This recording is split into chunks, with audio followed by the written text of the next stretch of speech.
Hi, it's Mike. Welcome to Erudite DM. And I want to talk to you for a few minutes about traps in the Shadowdark game and see if we can maybe explain how it works and give you a few ideas as a GM about how to use them more often and better in a better way in your games. So why traps? Why where do we get traps from? Well, I mean they've been a part of this hobby since the very beginning, going back to the 70s with the original D&D. Traps and danger are woven into every aspect of Shadowdark, right? It's exploration, it's dungeon delving in a lot of cases, it's ratcheting up the fear, the consequences of being foolhardy and greedy and maybe not looking for clues along the way. So you do something dumb and then bam, boom, a cloud of acid explodes in your face, or an arrow shoots you in the back. Something bad's going to happen to you when that trap goes off. But if you're smart and you look for the clues, your players can succeed and get around those traps. So let's see. I have a couple of pages here for you from your handy dandy Shadowdark core rulebook, right? I assume all of you have access to that. So let me start off by setting the table here. I hope everybody can see that on the screen now. This is one of my favorite pages in the entire book, written by Kelsey Dion, and it's called On Balance. It's on page 105, and she talks about the unpredictability of your adventures and of your sessions, and adding elements that will keep people guessing. And traps has got to be right at the top of that list because, again, it creates fear, it creates tension, which is titillating, it's exciting. That's what your players want. That's why they're spending 4 hours with you on a Saturday night instead of going out for dinner with their spouse. Lucky you. So that's a lot of responsibility for you. You have to make it fun for them. So what does Kelsey say? She talks about, we read lots of things about a typical amount of treasure in the game or an average type monster, right? But nobody's really interested in typical and average when we're adventuring in the Shadowdark. We're looking for something that we can't predict, right? So that means making the game, and I'm talking about traps, but I'm talking about monsters, I'm talking about encounters, I'm talking about room design, I'm talking about every aspect of the adventure. And that can apply whether you're in a village or in a town or in the woods or in the desert or an Arctic environment or on a ship, anywhere. Keep them guessing at every turn. If the players think they can win every fight, well, then they don't fear anything, right? And they don't, and then it's not as fun, right? So it's the same with treasure. If every time they kill the monster, they know that they're going to get the treasure and it's always about the same predictable thing, that's not fun. Sometimes, don't do this all the time, but here's a suggestion. They have the big fight and maybe there's not as much treasure as they felt there should be, right? You took all these risks. Maybe we lost the cleric along the way and he got killed down 3 rooms ago. We lost a player. For what? For what? We maybe should have thought this through better instead of just going through the motions. Maybe we should have jumped into the session earlier and listened to the GM better and thought about why are we here? What are we looking for? What is our mission about? What's an acceptable risk? Because there are traps in the dungeon, along with a lot of other bad things that can kill us if we're not careful. And on page 105, even within this page that I really enjoy because it's full of great advice for a GM and how to think about these games. My favorite part is up here in the upper right-hand column called Telegraph Danger. And that simply means if you're going to have traps, and you should be using traps on occasion, sometimes more than they expected. Sometimes there's none at all where they're looking for them and they just know there's one around the next corner, but it's not. Keep them guessing, right? But when you're doing all that, you need to telegraph your danger, okay? So it says when you remove predictability, you'll want to add a replacement ingredient. That replacement is telegraphing danger. What do we mean by that? Well, we mean adding clues and hints and making them fairly obvious. Remember, your players, they're engaged, they're having fun. It's good to see everybody. It's been a week or a month or whatever since we played last, but they have a lot of distractions. They didn't spend all week writing up the adventure like you did as the GM. So they're maybe not all tuned in when you're telling them and describing this world underground that they're going through in this dungeon, where you have a trap cleverly waiting for them. So give them hints, telegraph the danger. What would a hint look like? Well, let's see.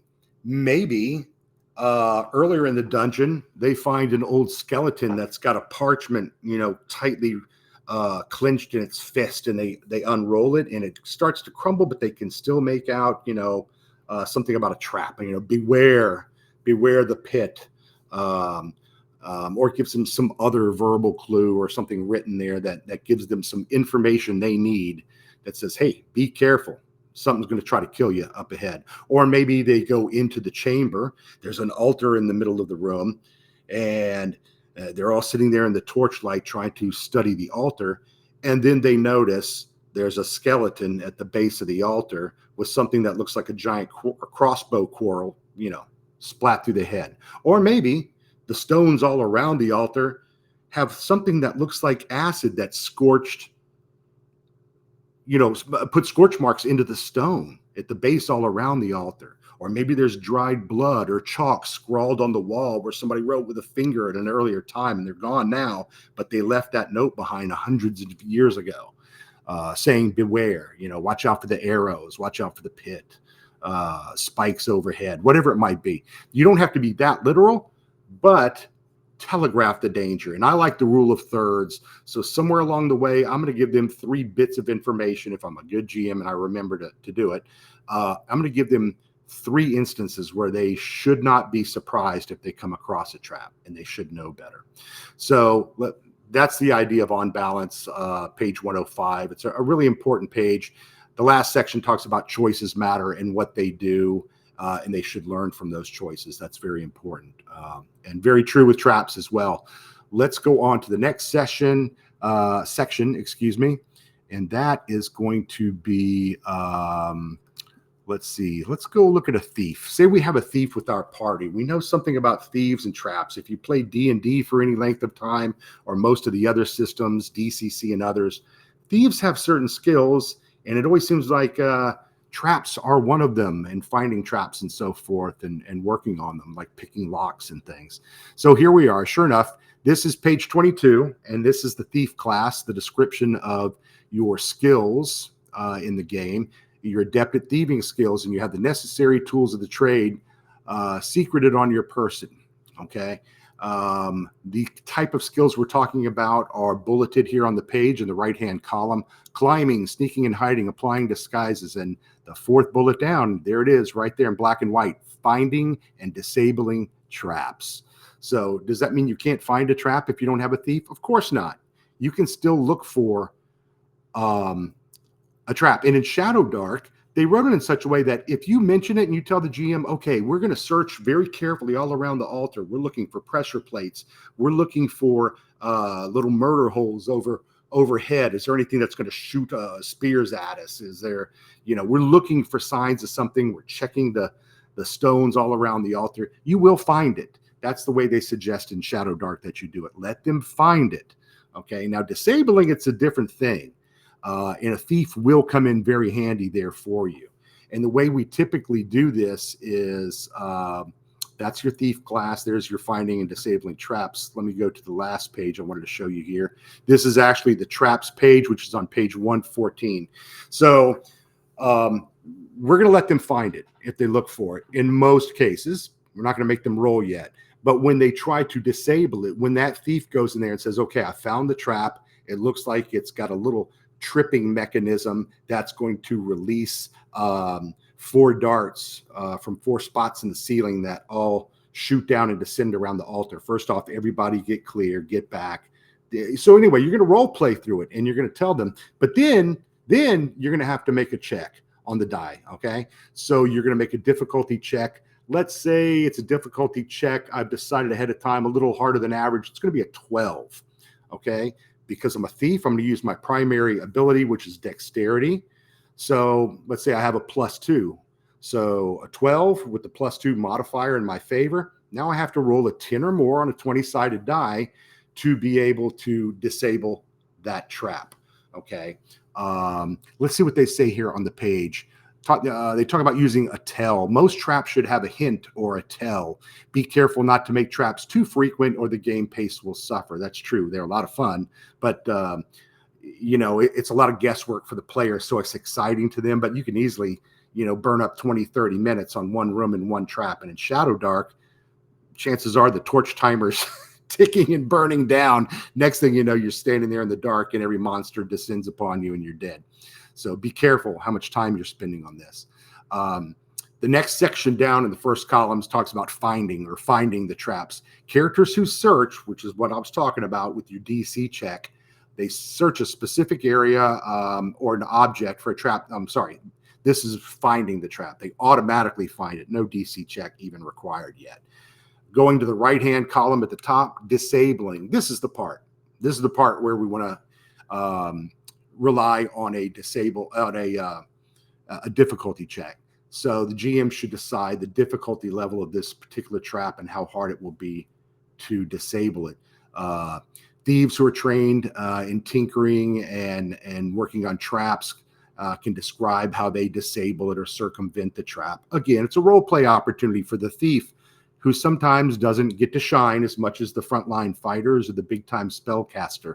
But when it's their moment to do what they do best, they get to soak up all the oxygen in the room and be the star of the show. So embrace it. If the character has enough time and uses a reasonable method, the character succeeds. Okay. I'm going to say you're going to do your DC check there, and you're going to make that check, and that's how I play it, at least. So you might make it a little tougher if there's time pressure on you, or the trap requires a greater deal of skill to deactivate. If you have some other, maybe there's a timing mechanism before the pit opens and falls, or the room, the doors are already locked behind you and before the water starts rising, some sort of timer. You've all seen Raiders of the Lost Ark and similar movies. You can probably make this stuff up really quickly on the fly.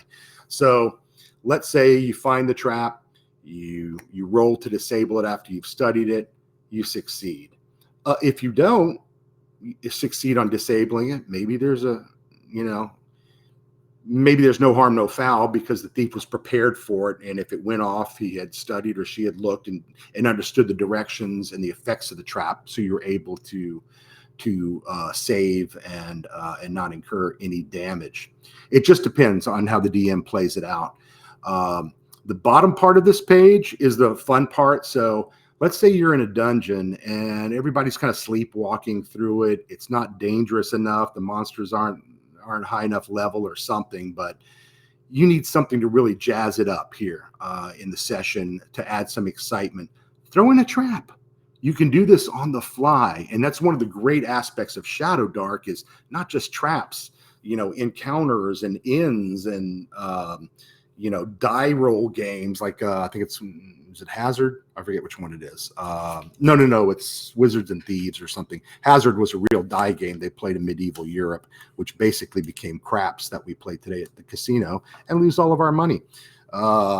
Anyway, more than you wanted to know. So back to the table. Look, it's a D12 table, and say you need to create something real quickly, or maybe the week before you're planning your dungeon, this is where you could turn and create one really easily with a bit of a random aspect of it. So you're going to roll your die, and in the first table, it describes the trap, the type of trap. In the second column, it's going to tell you what the trigger is, basically the mechanism and what happens and how it goes off. And then the third is your damage or effect. So very easy. See the bottom half of this page. Let's say we roll a 5 and we get a rolling boulder. Okay. I roll again and I roll an 8, pulling a lever.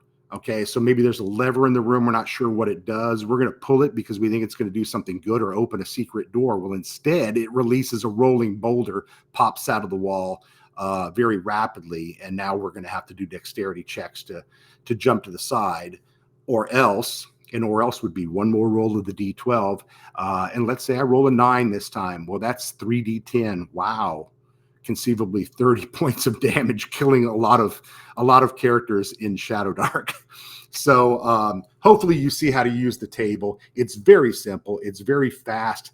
keeps the game fun and fluid, so you don't bog down and waste a lot of time on it. But really, traps I've always found are a great way for your players to kind of, because they all start barking out what they think. Try this, do that, and it's a lot of fun for the players. So at your next game, don't be afraid of traps. Plan some ahead of time, but don't overdo it. Remember the on balance section. You know, a little bit goes a long way, right? But keep them guessing. And there's no better way to be guessing in the Shadowdark than using a trap. So please like and subscribe if you like what I'm talking about. I'm focusing very heavily on Shadowdark. Other videos I talk about this game in general, which could also apply to Castles and Crusades or Pathfinder or D&D or, you know, Knave or Cairn or on and on and on. But some of these are very Shadowdark specific. And if you're playing Shadowdark like I am, I hope you enjoy these. Like, subscribe, because I need the attention, helps me with the algorithm. Go to my website, eruditedm.com. I'm about to be on drivethrurpg.com. And I have 2 zines available for sale there. They're both about 50 pages. They include a one-shot adventure in them. One is themed for war horses and travel, including knights and so forth. It has new classes and lots of fun stuff. And the second zine is called Saints of the Shadowdark. It's all religion and deities and creepy religious stuff that you could work into your game as well. Some good, some very bad. So check those out, and we'll see you next time at Erudite DM. Thanks so much for spending some time. Hope you have a great week. I'm going to North Texas here in a couple of days. And if any of you are at North Texas, please look for me. I hope I bump into you and make a lot more friends at North Texas. It's a great convention from what I've heard, but I've never been. Looking forward to it. Thanks again. Bye-bye.